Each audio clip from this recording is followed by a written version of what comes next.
Thanks a lot, Rafia. Excellent teamwork there. Just to highlight that we will be having our polls tonight, and the polls will be managed by our president as a ballot counter. Is that correct, Mr. President? All right. Moving on. Let this platform be the revision of your skills tonight. As I promised, I will be giving you a few tips on how to make your moment your breakthrough moment. So starting with the first one, breakthrough moment happen when you accept the fact that you have not known something, or something is missing, or we need to learn something. And let me put some questions in front of you that we generally face. I don't know. What do you think about it? Sometimes we also think that, okay, I am not sure. What could we try differently? We need to ask questions to ourselves, and then we need to ask questions to others. That way, we acquire knowledge real quick. With that, I am very excited to move to the first section of our meeting, which is the prepared speeches. Our first speaker is our VP of Education. Distinguished Toastmaster Carol Reiter has been many things in her long life. She says so much so that much of her vision is in her rear view mirror. Nevertheless, her motto has always been forward, forward, ever forward. We never know what the future will bring, and chasing a dream is not a bad way to stay continually engaged with living. She has not been much for the vision thing in her life, mostly been in the now what mode.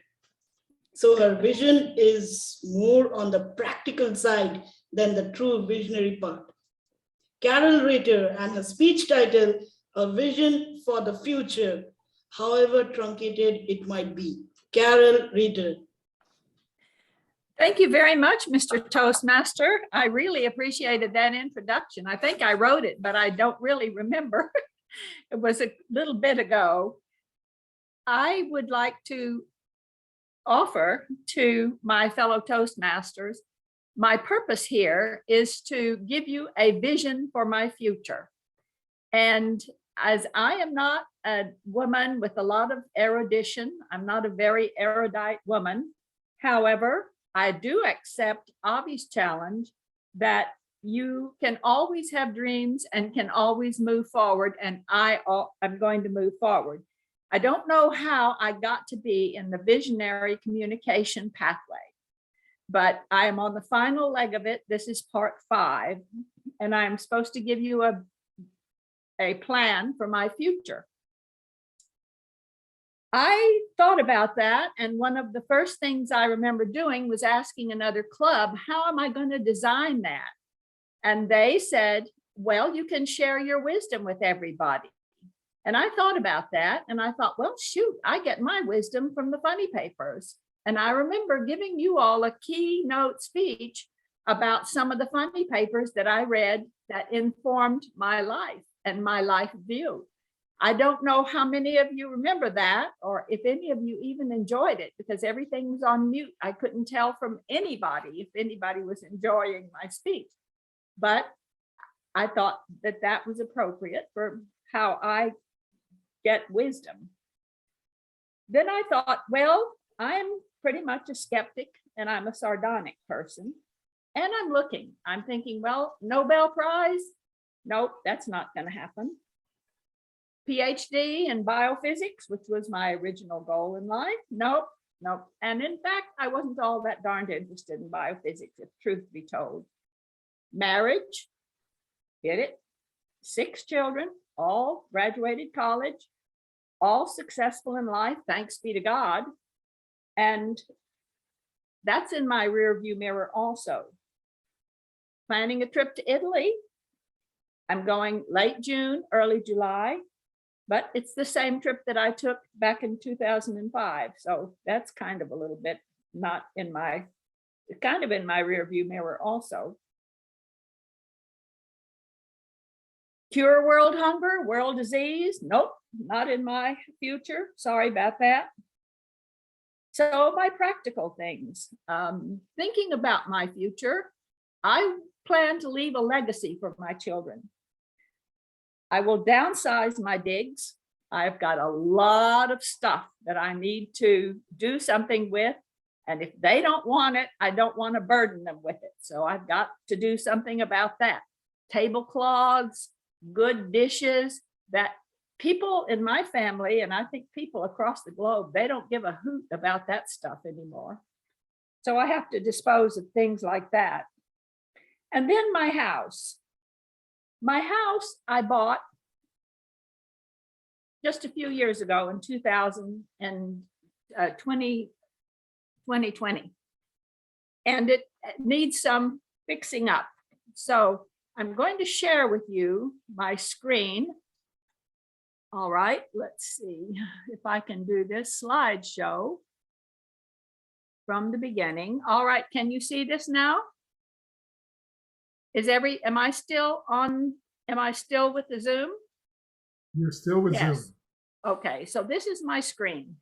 This No first, slides. no slides. All right, well, let's see.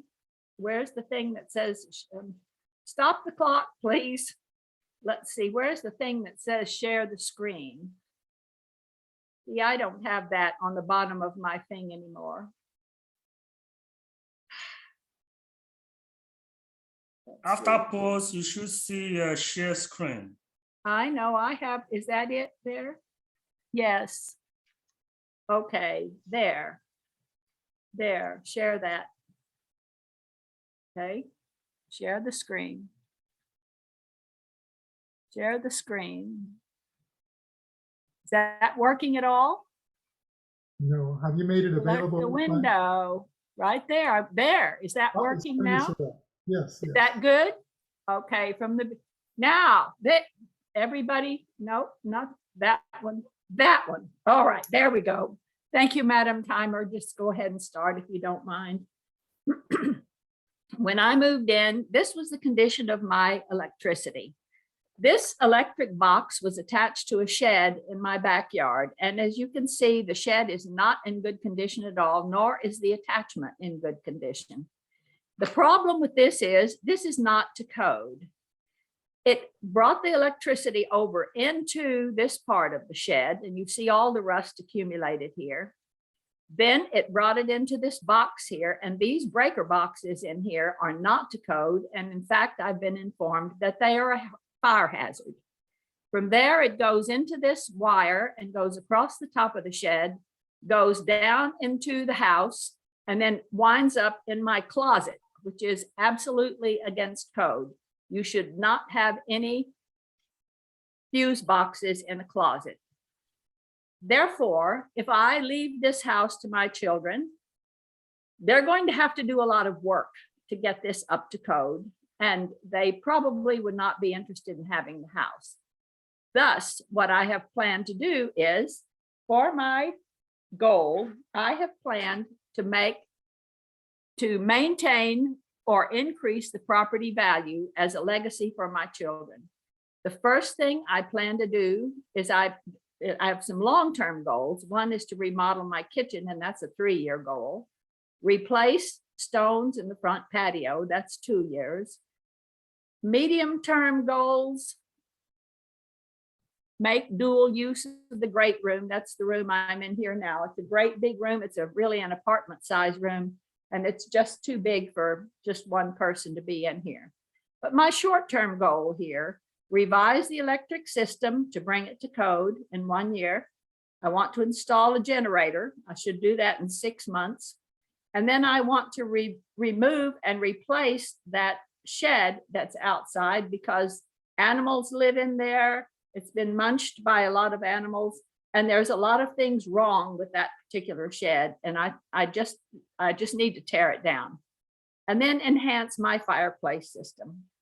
So those are my goals, my short-term goals, my medium-term goals, and my long-term goals. I know it isn't very visionary, but at the same time, it's certainly something that is not in my rearview mirror and that I think that I can accomplish.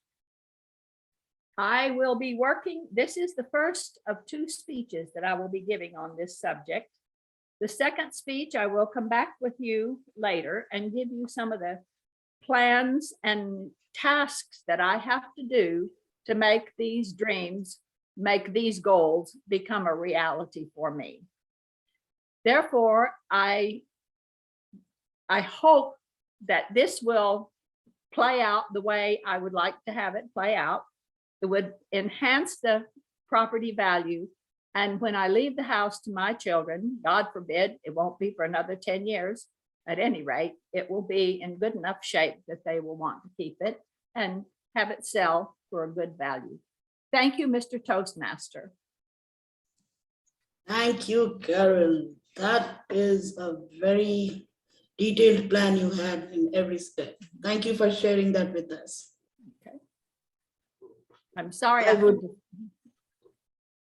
had to fiddle with it that much. Let's see, I just go down here. No worries. Madam Timer, can you please put 1 minute on the clock? I would encourage everybody to provide your feedback to Carol, things that she did good, things that she can improve on, things that blew your mind. No share anymore. I stop sharing there. That's what I need to do. Whew. Thank you.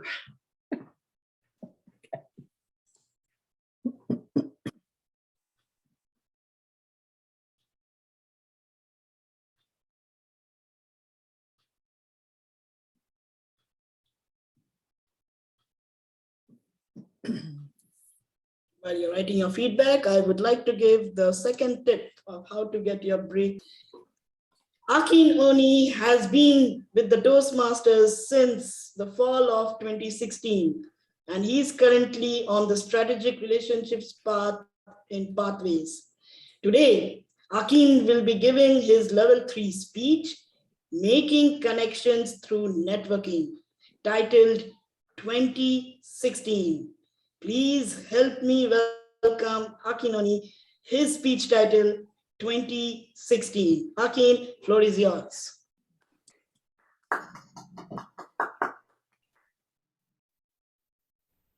You're on mute, sir.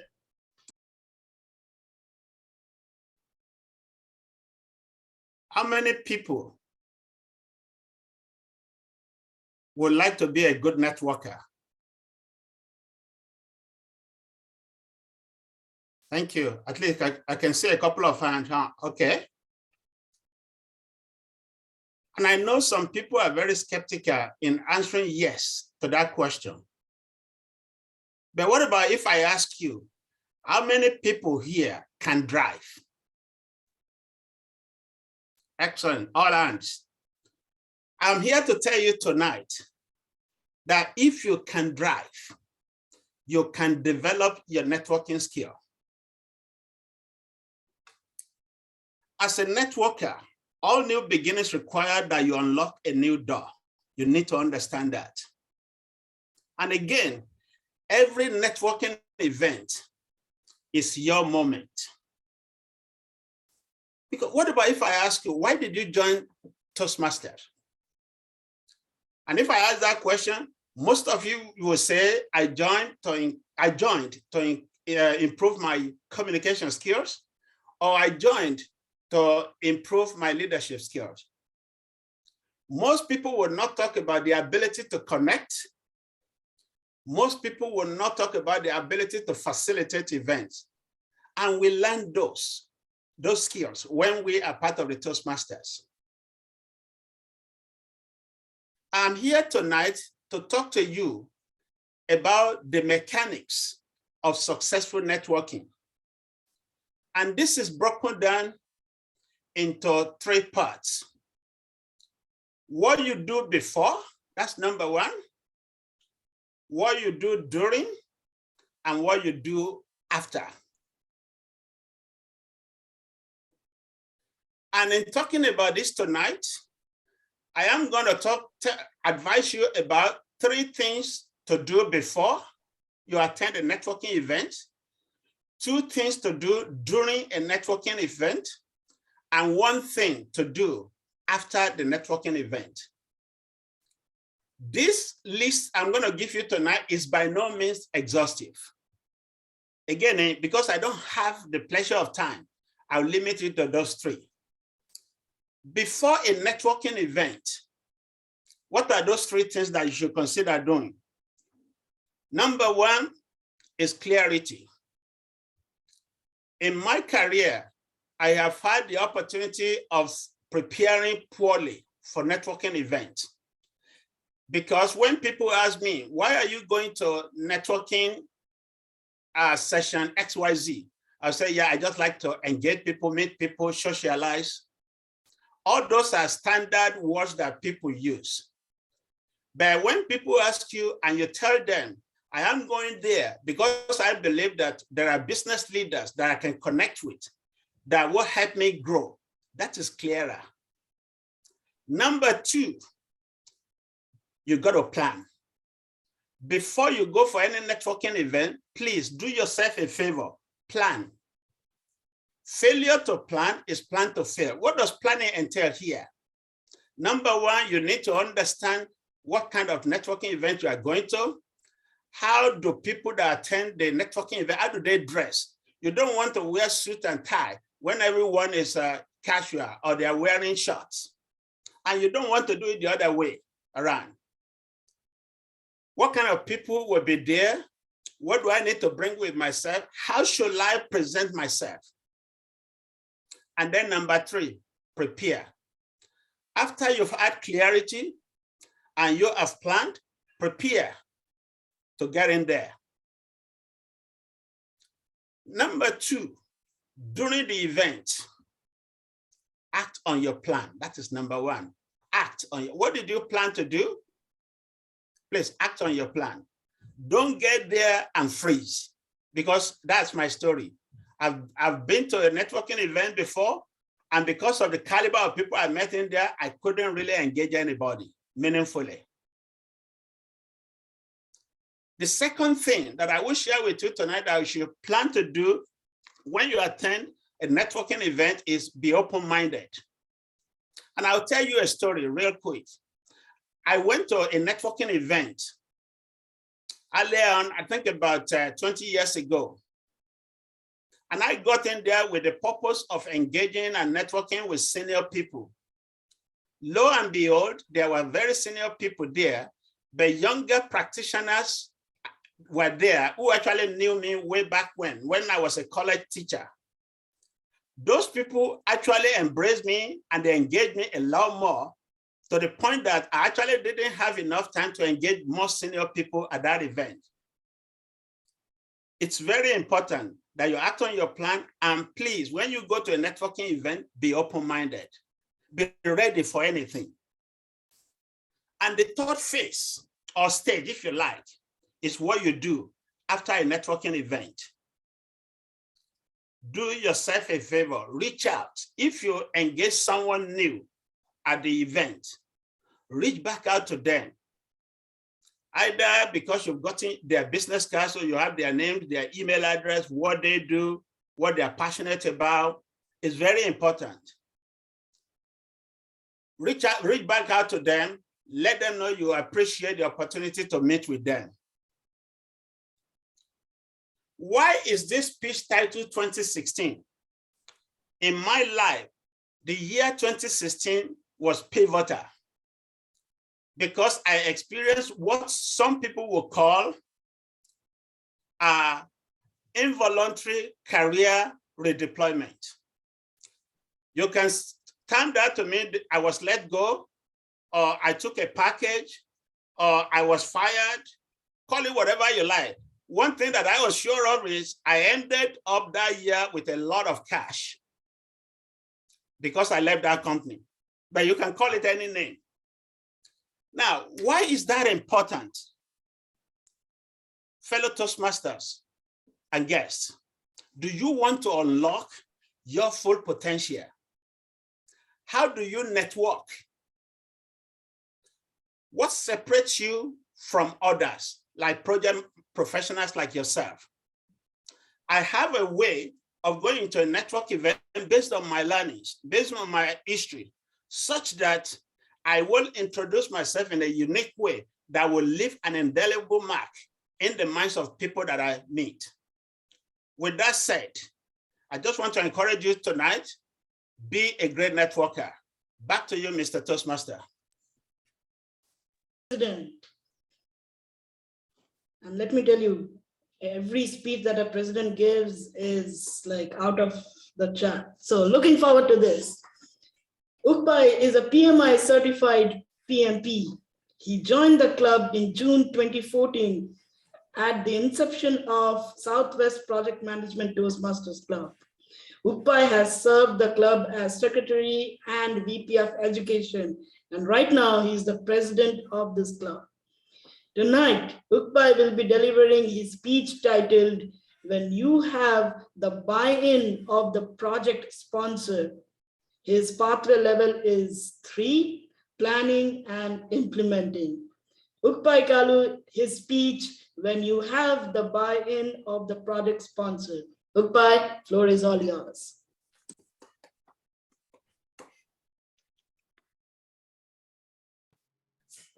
Failure to plan is planning to fail. Think about planning, and nothing can replace planning if your project must succeed. However, you can do all the planning, and yet at the implementation stage, something can still go wrong. But when the unexpected comes, the only thing that matters is the commitment and the buy-in of your project sponsor. It is a time of testing their commitment. This is exactly the story I have tonight of a project I managed in Africa where the commitment of the sponsor was tested. Mr. Toastmaster, fellow Toastmasters and guests, good evening. I was once appointed to manage a project in Africa. The project was for an implementation of a software called Timecodes. And this is a petrophysical evaluation tool used in the oil and gas. The project charter conveyed exactly the need and the goal of the project sponsor. The business case was clear, that of replacing the legacy application, which is Logic, which to them has shortcomings in graphics, workflow, and data management. Number two, they felt there was no compatibility with other teams, other disciplines that had a more modern application. Number three, they needed a way of having a standardization across the globe so that when you move from one operating unit to another, the learning curve is shortened. You don't need to go through learning what application they are using. And number four, it was an opportunity for a data cleanup and for data integrity check. We went on with our planning, detailing the scope of the project. In this case, we were able to take the inventory of the data that was involved that needed to move from Logic to Timecodes. We were able to look at what we need in terms of resources, in terms of when they need to come in. We were able to look at the script that needed to be used for this in terms of writing it, in terms of completing it on time. We were able to also use Microsoft Project to create a schedule that was able to show us when each activity, task needed to be done. Also, we took time to plan about identification and analysis of risk that could be involved. We were able to also look at the way we can break down each of these tasks in a smaller unit, which is like doing a work breakdown structure. For our own assessment, we felt we have covered all that needed to be planned for. And we were happy about that. Not until we moved into implementation. Implementation started, hardware came in on time, script tested and worked fine, did a pilot program, and migration and data accuracy were okay. And then we needed to move to the next milestone. And that milestone was a milestone of rollout, being able to roll out the application. And that was tied to training all the users. It was at this time that we realized something has gone wrong. The unexpected happened. Just 2 weeks before the training, after the trainer who was coming from Europe had already confirmed his coming,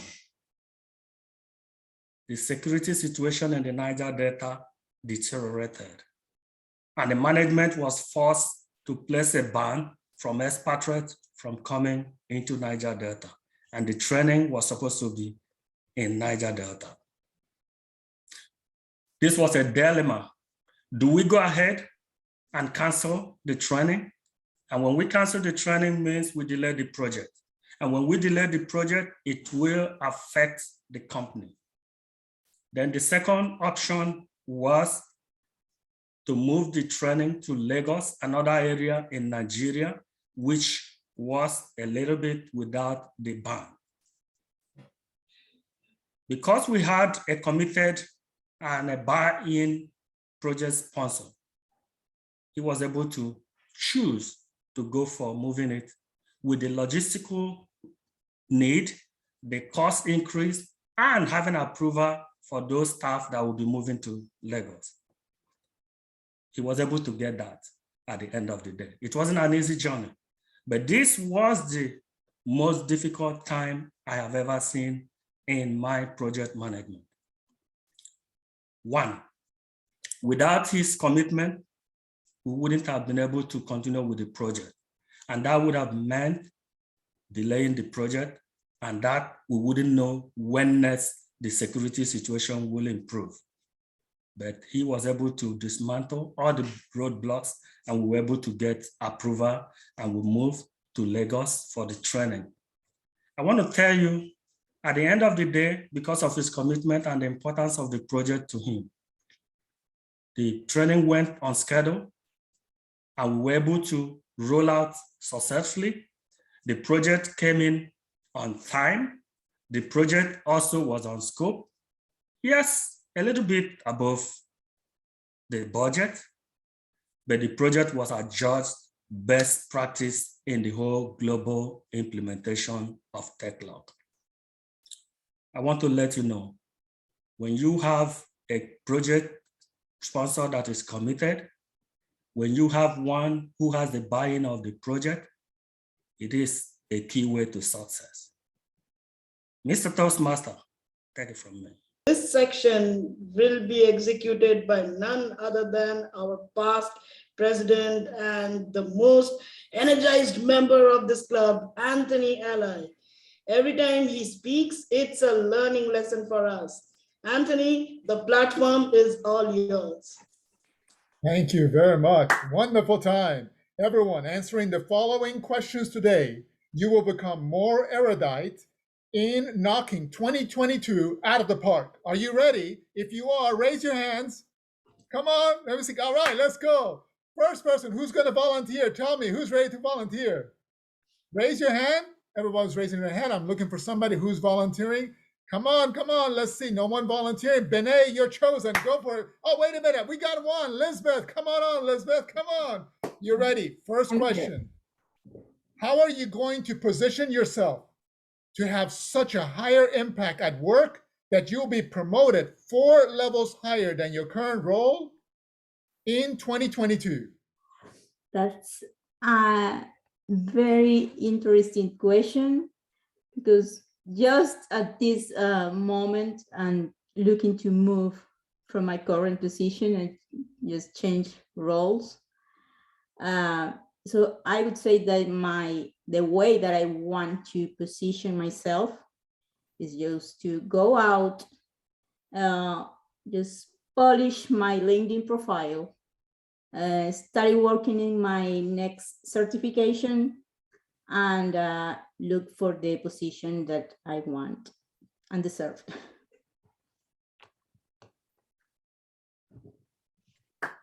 All right. Good shot. You went for it. I like it. I want everyone else to think about that question. Is very important. I would say one thing that would help you to elevate your career, how you add the most value to your ideal clients. How you add the most value to your ideal clients will truly open doors and nothing else will. Next volunteer, go for it. Next volunteer, raise your hand. Do I see Benet raising his hand? I like it, Benet. You are ready, man. Wonderful. Let's go. Next question, Benet. Let me ask you this question. How will you improve the top executive clients, the value that that person will get from working with your company in the next 40 days? Well, and I'd like to be able to make sure that as a project manager, I want to be able to meet at least the minimum requirements of meeting budget and my timeline. But on top of that, I think which is more important is being able to assure that we get customer satisfaction. And those are the untold, the emotions, I think, that is always left behind from a project. You can say, oh yeah, I got this, and yes, I got that. But that's not really, those are important, but what they remember of you is, I think, one, being nice, and having making a good impression and being personable, having a good relationship, being able to network, as Akin had said earlier, when I'm going into my meeting, being able to have a plan instead of not having a plan. If you fail to plan, you plan to fail. So being able to go in there and address the needs of my executive, one, being personable and being, I'd say, nice goes a long way in being able to break down those barriers so that way they can build the trust in you to be able to deliver that project and be more open. So what I would like to be able to do in the next 40 days is network and get to know those executives much better so they can build that trust in me as I run their projects. Bravo, bravo. Great job. I love it, Benet. Congratulations on taking a shot at that, and I love it. Everyone else, think about that for your own life. Not only what Benet said, but how are you going to answer this question will determine your success level in 2022. Next person, who's going to be the next one taking a shot? Who is the next person ready to take a shot? Let's see, is Pooja available? I see Pooja hiding in the corner. Are you there, Pooja? Yes, I am here. All right, Thank you. I love it. I love it. Ready to take a shot at this one. You got 1 minute to give an impromptu speech on this. And I would like to ask you this question. How will you fulfill a higher purpose than just making money in 2022? I'm sorry, there's a little bit loud noise around me. Could you please repeat the question? Be happy to, Pooja. How will you fulfill a higher purpose than just making money in 2022? Okay, that's an excellent question. And well, to begin with, this was one of my goals, which is why I shifted my job from being an environmental engineer and working for transportation department to a more more meaningful job where I can give back to the society. So I started working as sustainability engineer, and it gives me a lot of satisfaction and not just money. And I guess I would like to grow myself more in my career and goal and keep myself motivated in 2022 and seeing myself somewhere where I can contribute back to make people realize that it's important to utilize our time in doing something more meaningful that's going back to the community as well as for our own growth, not just the salary that's coming in our account. Pretty much that. Bravo, bravo. Thank you. Congratulations for making that move, and I'm looking forward to you fulfilling that higher purpose than just making money in 2022. Next person who's going to volunteer. Next person. We've got a few seconds. Ready? Who is the next person that's going to come on? I see Monique raising her hand. Is that, oh, just my mind maybe. Monique, are you ready for this one? Yes. All right, wonderful. Thank you for taking this on. Let me ask you this. How will your life's value be eternally rewarding so 1,000,000 years from now, you will be glad you transformed your life in 2022? Thank you, Toastmaster Allie.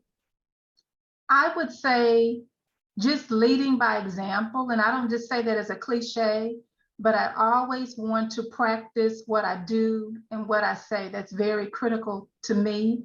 I think that's the greatest rewards, in addition to being an example before my family. I think that's very important, how we present ourselves with our families, whether we in public with the family or outside with the family. And I'll bring it home to work, our work settings, our business settings. The legacy should always be, I think, our character, not so much skills, how gifted we are, but I think character says a lot about us. And even in Toastmasters, I'll hone in even more. Even as fellow Toastmasters, my hope 20,000 years from now is that that legacy will be, even as a fellow Toastmaster, whether it's a project manager in the marketplace or collectively in District 56, that I was truly an asset and not a liability, that when I'm gone on to glory, you all will be able to say she was a faithful and dedicated fellow project manager and or Toastmaster. Thank you for the question. Oh, bravo, Monique. Thank you very much. I love how you're focused on transforming yourself and leaving that eternal legacy to be a blessing to others. Next question. Who is ready for the next question? We got time for at least one more. I'm looking at the time. Who is ready for the next question? Who's going to take it on? Raise your hand. I know you're ready. Let's see you take it on. This is going to be a good one. Let's see who is ready. I am looking. I saw Akin raise his hand. Woohoo! All right, Mr. Akin, if you would unmute yourself and be ready for this question. I'm going to ask you this one question. How will your days be more powerful and less stressful if in the first 10 minutes you knew where you're going to add the most value and what you were going to say no to?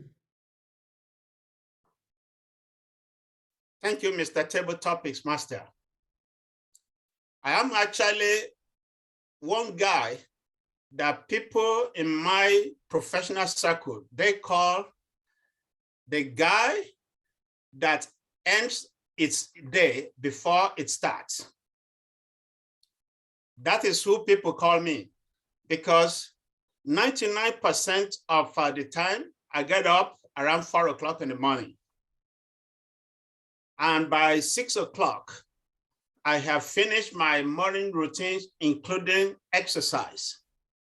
And that will push me very close to probably around somewhere between 8,000 and 9,000 steps out of my daily 10,000 steps. By the time I get out in my car, I already planned out what my day will look like. I already figured out what at the end of the day I wouldn't have accomplished that would make me not to have a good night rest. And by so doing, I'll make sure I work on them as early as possible. I do this every day, not just in my day, in my world, every day is a school day. Whether it's Saturday, Sunday, rain or shine, that is the way I live my life. And it has helped me to be able to fully unlock my potential. It has helped me to be more creative. It has actually helped me to be one person that many people call the value source. Back to you, Mr. Table Topics Master. Wonderful. I love it. I love it. Thank God that you have that habit. I'm glad we gave that question to the right person. Wonderful, everyone. Hey, everyone, you did a fantastic job. I really love it. I'm going to leave you with that last question. No one needs to answer this one, but I want you to think about it and answer it after the meeting. Think about the fact that many people are working remotely. You have many meetings. What if you had 15 minutes set aside before every meeting to make sure that you have time to calm down, think about what your role is going to be, and take 10 minutes of that 15 minutes and do something, take a walk somewhere, exercise some, build yourself up in order to have greater energy every hour rather than drain out by the end of the day when you've got meetings back to back. With that, we end our table topics time, and I will ask the timer, how do we do for our time for all of our speakers? Well, we did great. All of the speakers reached the time goal to qualify, except me. Bravo. Oh, except you. Okay. Well, we love that. Now, if you can get the ballots up, everyone is going to get to vote for our qualified personnel. And who were the ones that spoke? Just pick one of them and say, I like this person to be my top. Master. Now it's time for us to go for evaluations. And our evaluator for our speaker number 1 for Carol is going to be Suzanne Ali. Suzanne, I would like you to please give us the feedback.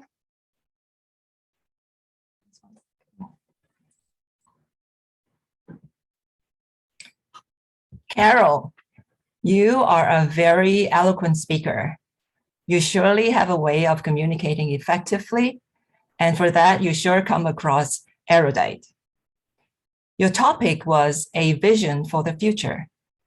You're giving us a plan of how you are going to achieve a goal you have in mind. I especially enjoy seeing the slides which demonstrates why you have this goal to begin with. And I also love the goal setting worksheet, which is a very good way of keeping the timeline in check to meet your goal. What might make your speech even more engaging? Have you thought about, instead of just presenting information, to connect with the audience with some provocative questions like, do you have a vision for the future? Why do you think having a goal is important? Or what do you think is the most important factor when it comes to setting goals? Or why do you think people fail in achieving their goals? Why do you think other people succeed? What would you do differently if you didn't achieve your goal the first time? Jim Rohn once said, the goal of effective communication should be for listeners to say, me too, versus, so what? That way, you are not only connecting with the audience, you are also allowing us to think through why what you're going to say is going to benefit all of us. And I really enjoy this topic of goal setting, and I really enjoy your speech also. Thank you for a great topic and preparing us for your next speech. Thank you, Carol. Thank you very much, Susan. I really appreciated that evaluation. Thank you. Very insightful. For speaker number 2, Akin Oni. Benet, all yours. All right. Thank you, Madam General Evaluator. Akin, I loved 2016, the great involuntary career redeployment. I love that term. As I can also relate, it happened to me too, but it was in 2020. I really enjoyed your speech, as your spoken language had a high level of clarity and I understood you very well. I felt engaged because your comfort level in speaking really revealed itself with the use of your vocal variety and the ability to use good tone. And you really had a good speed as you were speaking that I thought that I could understand well. Coupled with your eye contact and your appropriate gestures with your hands, especially when you're counting down, you got to have step number 1 and 2 and 3. I thought that really accentuated your message and really delivered great content that helped you deliver that great content on networking and how to approach networking. You really gained my interest when you compared driving and networking and exhibited your audience awareness when you got the audience engaged by requesting us to raise our hands. I found myself raising my hand too. Your topic, I believe, is very appropriate, as many of us are, just like I have been in many situations when we don't know many people at an event that we're going to, and you providing us a roadmap on how to approach that situation, I very much appreciate it. Failure to plan is planning to fail. And I cannot agree with that any more than how you said it. I can also relate, as there's many times that I've gone to a social event and I freeze up and don't know, and I don't do or speak as I had hoped that I would do when I went to that event. And there's times that I feel as though I left a bad or kind of a blah first impression. Those first impressions you never get back. So you got to plan and you have to act. And I think, and if I was to think if there was an area that you could have improved, it would have been when you shared your personal story of freezing on your plan. I felt it was kind of a cliffhanger and I wanted to know the rest of the story. So maybe you could, fill in the rest of the blanks. But besides that, great job, Akin. Thank you. Back to you, Madam General Evaluator.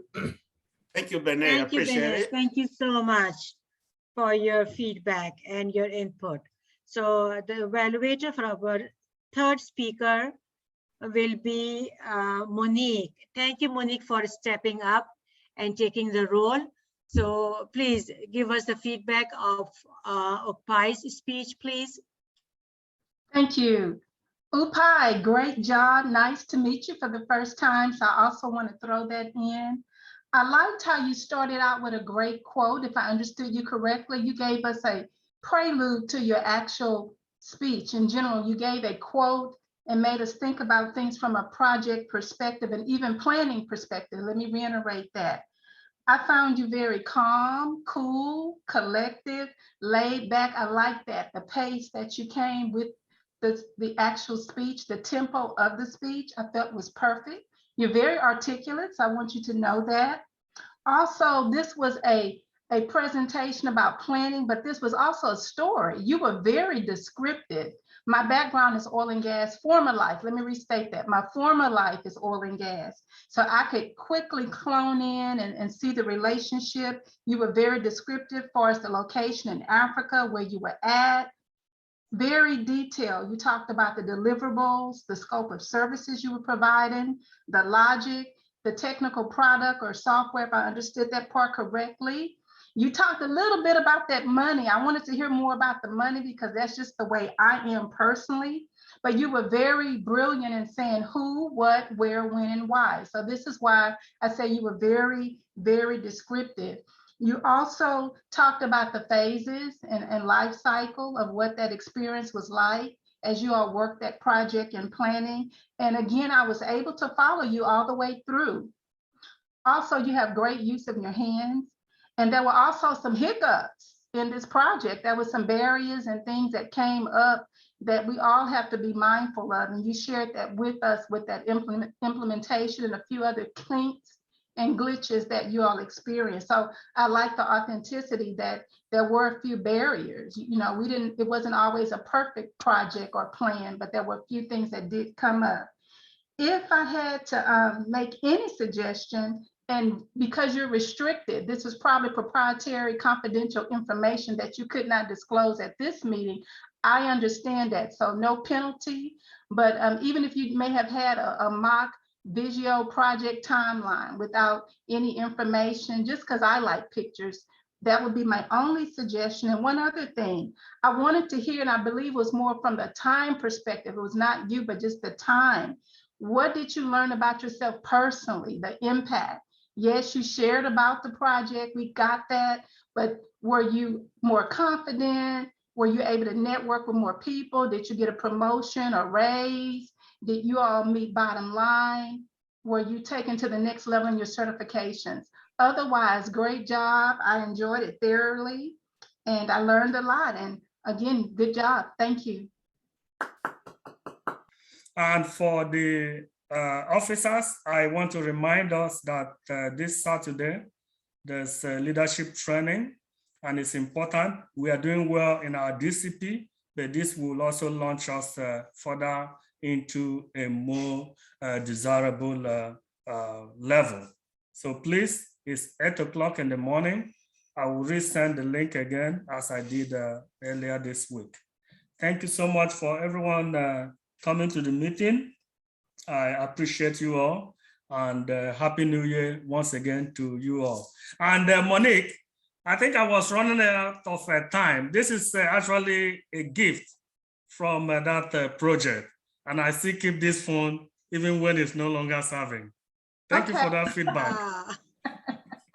All right, if I may say something real quick. Yeah, go ahead. Okay, very good. Thanks, Mr. President. Very quickly, fellow Toastmasters, February 19th, which is a Saturday in the morning, is going to be Division M